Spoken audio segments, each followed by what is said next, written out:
Good afternoon. Bill is always too kind to me. I have the honor to introduce our keynote speaker for the afternoon, but I was here this morning and I just wanted to say a few things what Bill missed in the interim between the politics. I actually had a real job, not that Richard Delaney would agree, but I worked for Coastal Zone Management from 1978 until 1993 when Clinton asked me to come and head up the regional FEMA office here in New England. So for 3.5 years, I worked under the Clinton administration with FEMA, and the preparation was incredible because of the 16 years that I spent in Coastal Zone Management. I always hearken back to that January day in 1977, 78, when I sat, I think it was out there, as a Boston police officer and watched the blizzard of 78 roll in. And I was with Station 11 out of Fields Corner, and I said, well, you know, like most officers, big storm, did my duty, sat out on the coast, and and rode home, only to have to walk back to Fields Corner to work for the next 10 days for a blizzard that was in 5 feet of snow, and told me something about the environment. Don't take it for granted. Of course, after the blizzard, I quickly left police service and went into something I thought would be easier. Only because they said, you know, working for the state, you wouldn't work so hard. Well, they never worked for Coastal Zone Management because in 1978, it was a group of very, I think, young and energetic and committed young men and women who wanted to see change in our environment. And I think that was a period of time when change was really important and progress was important and the environment was an issue. In the 1976, they passed the Coastal Zone Management Act. And this state, Massachusetts Act, was a leader. Massachusetts worked with 5 other states, I think 6 other states, to get them certified as certified coastal zone management states. But our leadership came out of California, who was doing it decades.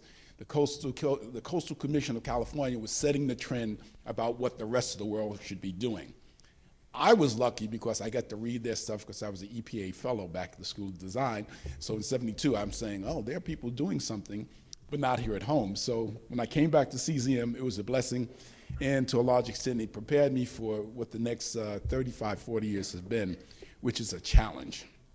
The challenge is looking at change that's happening every day that we seem not to understand. We don't get it.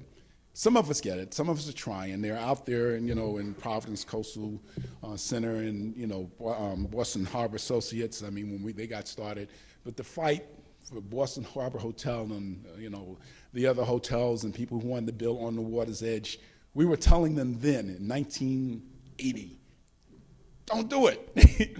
So, I mean, when we were paying for the photographer to fly over from Salem State, who was laying on his belly in the fixed-wing, single-engine aircraft, taking pictures, digitizing the coastline, so we could tell them about sea level rise, everybody was saying, well, maybe. As a New Yorker, I can tell you, if people had paid attention to what we said then, the situation from Sandy would have been mitigated. I don't remember people building south of Atlantic Avenue in Bay Ridge, in the other areas that were inundated, in Jones Beach areas. I mean, from Brooklyn, I can tell you, when it used to flood, Pennsylvania Avenue used to flood in Brooklyn. That's in the 60s. In the 70s and 80s, it doesn't change.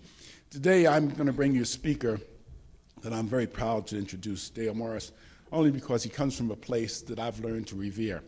My 4 years at NATO, working with SCEPSI, the Senior Civil Emergency Planning Committee, gave me an opportunity to do what I think Clinton said to do, work with the developing nations coming out of Russia and some of the other countries that were members of NATO at the time to get them to understand civilian response to disasters and to sort of mitigate disasters, because under the leadership of Bill Clinton and directly by my boss, James Lee Witt, who was a former disaster manager in Arkansas, I understood that mitigation is better than repair. Mitigation is better than recovery, better than response, that if you can get there and try to prevent it and plan ahead, which is what my background is, then you're going to do a lot more for the economy. So as was said earlier, if we had mitigated these challenges, we probably spent more in building our economy in a better way. And so the best example was that in 1995, we were doing a training exercise in New Orleans. And in the middle of the exercise, it changed from a training exercise to a live event in New Orleans. Now, we know if you build a place below water's level, you're going to have a problem. But the response was, though, the leadership. Of the staff members that were there at the senior level, James Lee Witt fired 9 of them because they came to the training exercise, and when we moved from exercise to real play, they were not prepared to do their job. And he relieved them of their responsibility. Now, it sounds harsh, but it's about mitigation. It's about being prepared. It's about planning ahead and taking what you do seriously. And I can say this, CZM and the agencies that I've worked for and the people like Bill Goldman, they take this seriously, and he will always be prepared because he's looking towards the future. I'm proud to introduce Mr. Morris for 2 reasons. One, we're countrymen. He didn't know it, but we both come from the same country. My father's from a place called Curaçao, which is still a colony of the Netherlands, and we're subjects of the Queen. I'm good with it because the whole time I was in Brussels for the 4.5 years there, I spent all my time in Rotterdam and, in Amsterdam and the North Sea Jazz Festival in Den Haag. He'll explain it to you later maybe about why Amsterdam is so much fun, but it's a beautiful country. But what we've learned and what I was able to learn in working at the Port of Rotterdam to see how they prepared in the emergency management issues, how they prepared and worked with their coastal communities and surrounding neighborhoods, how they prepared and set up, the whole process for emergency response and things, and how government integrated with private sector and things of that nature. This is the way we need to be going. What we need to go back to what we did under the first Dukakis 1, where we had an A95 process. So at any time there was a major program, all the agencies in the state would respond to it, and they had a certain period of time. And if you didn't respond in that time, to determine whether or not it was a major project and they need, environmental impact review, then the project moved on. And that mitigates the problem of things being held up by, the Army Corps and other people, because we have to move on with the business of securing, making commerce work, but keeping our environment strong. So I'm going to read you a little something about Mr. Morris, but I think he belies the real reason why we need to hear from the Netherlands. They get it. They've gotten it for a long time. So if you think of New Amsterdam, you guys call it New York. That was the Dutch. If you want to give some credit to why you're here in a protected harbor, the Mayflower was paid for by the Dutch Trading Company. All over the world, if you go someplace and you hear French spoken, and you may hear some German, and you may hear a lot of English, if you listen carefully, you will hear the older people speaking Dutch because they understood trade and commerce, and for years, they actually went out and integrated themselves in the communities of all these nations around the world. Hence, you're still stuck with 4 islands, and they got Manhattan. You'll work it out. But hear from them because they've started, returning land to the ocean. They started tunnels and gateways. They've, in a sense, learned to utilize the resources. They make this process work, and we always refer to Netherlands as Holland, but the Port of Holland is a pretty active port. But if you really want to have a good time, you go to Rotterdam. Dale Morris is a senior economist at the Royal Netherlands Embassy in Washington, D.C., providing economic and political analysis of U.S. macroeconomics, fiscal and monetary policy, as well as the U.S. federal budget, tax, and appropriation development. Morris directed the Dutch government's water management network in Louisiana, Florida, and California, where the focus is on the broad array of sustainability topics: flood protection, flood risk mitigation, coastal restoration, water supply conveyance, ecosystems, resiliency, climate change, adaptation, and landscape design for risk reduction. Morris is a co-director of the Dutch Dialogue. Morris has previously served as the legislative director and press secretary to 2 members of the U.S. Congress and was responsible for budget, tax, trade, appropriations, entitlements, and energy and environmental issues. Now, that says a lot, but what's most important, he comes from a nation that has gotten it right. There's one more footnote to history. While we want to thank the president who was smart enough to purchase Louisiana, I have to give credit to Toussaint Louverture, who made them the French sell it. Thank you.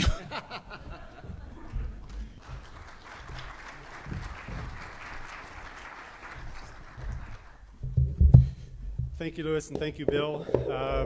And thank you all for agreeing to listen to me for a few minutes here after lunch. I hope I can keep you awake. The two worst speaking roles are right after lunch and right before the event ends, so I got this one. I'm going to try to keep you awake.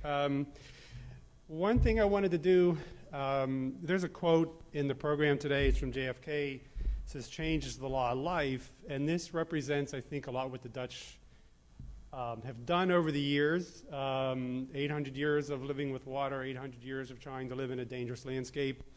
And other people will say in a few minutes, 800 years of mistakes, and the Dutch will acknowledge that too.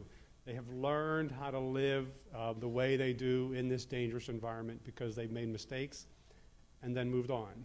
And I'll talk about some of that. Garrett Graves is a friend, and interesting little tidbit about Garrett.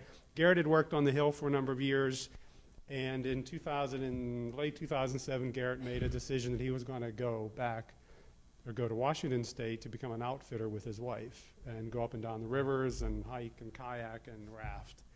And Bobby Jindal called him. And you can see what Garrett's done. Garrett has transformed a very inefficient state bureaucracy in Louisiana that is now on the cutting edge of making that place safe and showing a lot of the country what to do. And we all have a higher calling, and Garrett is a good example of how one person can make a difference. And so if all of us try to make such a difference, we'll have a big impact on this very important topic. And I'm an economist, and see, what we all know, there is no such thing as a free lunch. With hazard mitigation, risk reduction, you pay now or you pay later. And we all know that it's cheaper to pay in advance. Insurance is cheaper than reparations afterwards. So keep that in mind as we go forward. What I want to do today, if I have time, I have my watch in front of me so I don't talk too long. I want to talk about the Netherlands, its geography, how it's adapted, where it's going in the future, and how that relates to its past practices. Multifunctional infrastructure, we've heard about that. I'm going to show you some examples and some PPPs, public-private partnerships, on how that's working in the Netherlands. Resources are restricted or resources are hard to come by in the Netherlands too, so you need to find ways to develop infrastructure where the private sector can pitch in and they derive benefit from it. The economic model works. I'm going to show you some of that. The joke here is, how can we help the Dutch not move to Germany because they don't want to. Al Gore, in his film about a decade ago, said that they would, and they're here to tell you they're not. And if I have time, I'll show you some of the projects, collaborations we have gone on in the U.S. And the gentleman from BCDC showed a little project we have. We have a number of these projects elsewhere. So first thing we need to talk about, so the Netherlands, where it is, there it is, up on the terminus of the northwestern European plain. Americans are great at geography, except when you get sort of 2 streets away from where they live. So the Netherlands, the Dutch are not Danish. The capital of the Netherlands is not Copenhagen. All those things. The capital is Amsterdam, and the seat of government's in The Hague, and Rotterdam is the most important economic asset in the country, the Port of Rotterdam. So it's right there. Just sort of start there. It's a delta landscape, penetrated by rivers, subject to both coastal as well as riverine flooding. The cross-section you see there on the left diagram shows a strong coastal dune, which is integral to the Dutch flood protection system. And behind it is a subsiding peat-dominated landscape. Areas in the peat areas are anywhere between 8 feet to 21 feet below sea level, so it's pretty risky. Fills up like a bathtub. I'm going to show you that. What you see on the right-hand side is a picture of the Netherlands, what it would look like without flood protection. So there you have it. A lot of rivers in the Netherlands. 60% of the land is at or below sea level. That means if you would do nothing,